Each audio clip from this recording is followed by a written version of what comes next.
Hi everyone, it's Wasim here, and in this lesson I'm going to show you how to crop an image and keep it constrained within a specific shape, whether it's a rectangle or a circle or any other shape.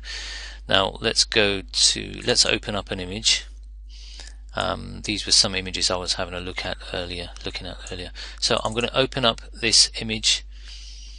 This is a photograph that I took quite a while back of my daughter holding up a clipboard with a blank yellow A4 piece of paper on there. Now I'm going to just change the image size for a moment so I don't have to keep zooming in and out. Let's do 600 across.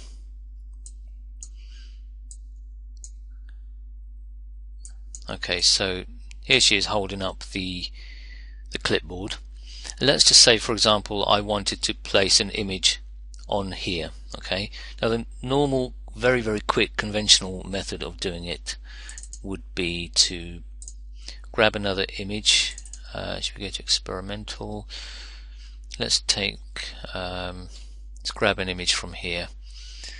I'll get this one, a photo of me taking a photo of me. Right, so let's just change this to 500 for now. We'll grab the move tool and we'll just transfer this image onto that one and just close that. Now we could do it this way.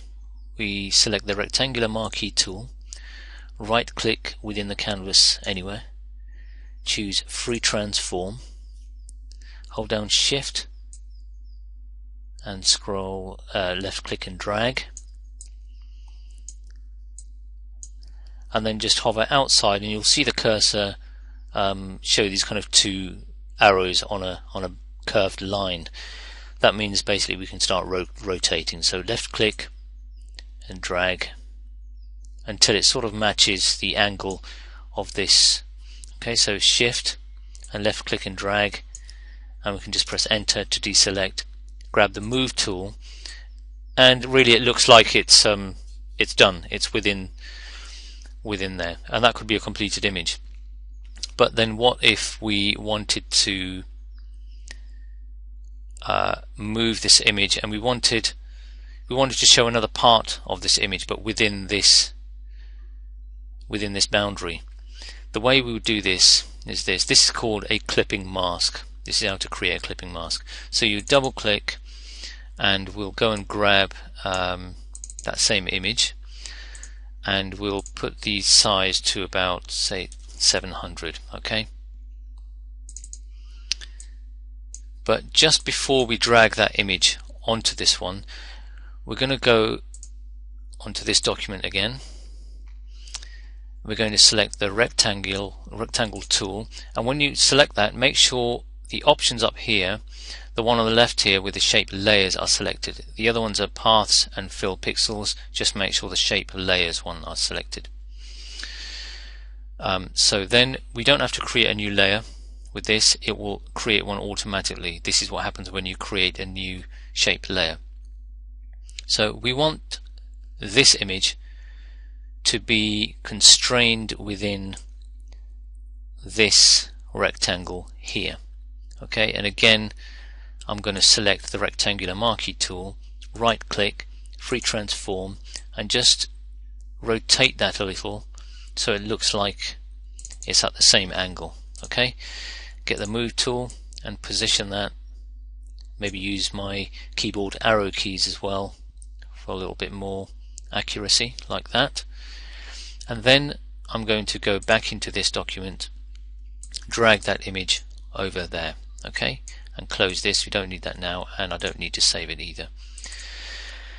So I want this image to be showing only through this black area. So this black area is going to work as a window. That's the way it's going to work. And we're going to just put the image over there on one side. And if I just go over here to the layers panel, you'll see that the cursor has changed to a hand cursor.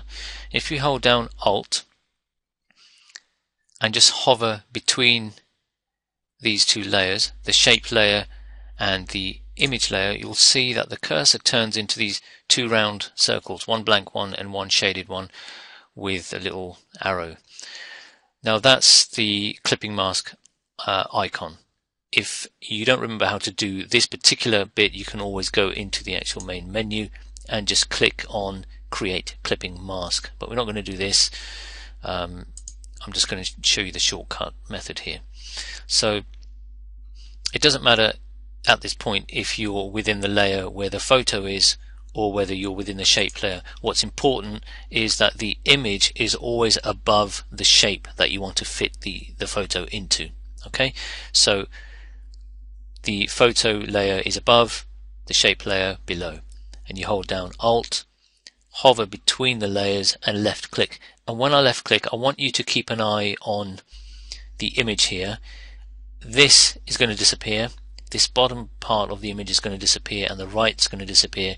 That's because the image is suddenly going to be displaying through this black window only and not anything else. So let's go ahead and do that. So Alt and left click. And now when we go on to the photo layer, let's label that actually. Good practice, as I've been teaching you before. Photo. And here we'll just call it black shape and press enter. So there's the black shape and there's the photo. If we select the photo layer and with the move tool, I can move that photo around, and can you see that I haven't edited the photo at all? I haven't messed around with it, so I've still got the original in there, but it's now showing within that window. And this is a clipping mask. That's the purpose of a clipping mask. Now let me show you how else you can use the clipping mask as well. I mean, this is very helpful. You can resize it within there actually, like that, and it's great because had I resized it previously, I wouldn't have been able to look at this and think to myself, well, I'm not happy with that particular part, but I'm happy to show this part of the image.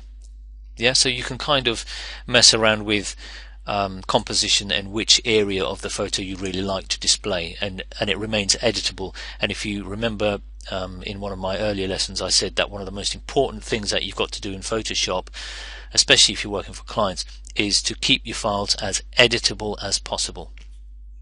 So let's close both of these, double click, and let's open up another image of this is just a chair and a pot of flowers. That will do. Let's just say now I wanted to only really display this pot here, and I wanted the pot to be on the right hand side of the image, and I just wanted to keep this kind of rectangle here. So what I would do is go back into here and select the rectangular tool, and again make sure that that's on shape layers. Then I would just draw the area that I would like to keep, so this here. And because this was the background original image, I'm going to duplicate it and just put it above this layer, and also create another layer and just turn it white. And the reason for this is so that when this image disappears or is cropped, the background stays white and we can't see this background original image at the back, because it wouldn't make any difference if you can see it then. So now we have this shape and we have an image on top, and if I just move this image, you can see the black at the bottom, and I'm going to hold down Alt, hover between the two layers again, and left click. And if I just move the shape layer now, you can see that it's like a window to that image. And if I let that one go and select the background image, I'm able to move that image around now, and now I can use any kind of compositional skills that I have and just place that perfectly there. And when you're happy with that, you can use the crop tool, and then you can do File, Save As, save that anywhere you like. And what I normally like to do is Control Alt and Z and go back and keep everything else editable. So that is the clipping mask. Okay, so that's a way of editing your pictures, cropping them without actually cropping it for real. That's what it's like doing. So that's the clipping mask. Thank you for watching, and in the next lesson I'm going to show you something slightly more complicated, but you'll be surprised at what you can do just with that one tool that I'm going to show you. So I look forward to meeting you in the next lesson.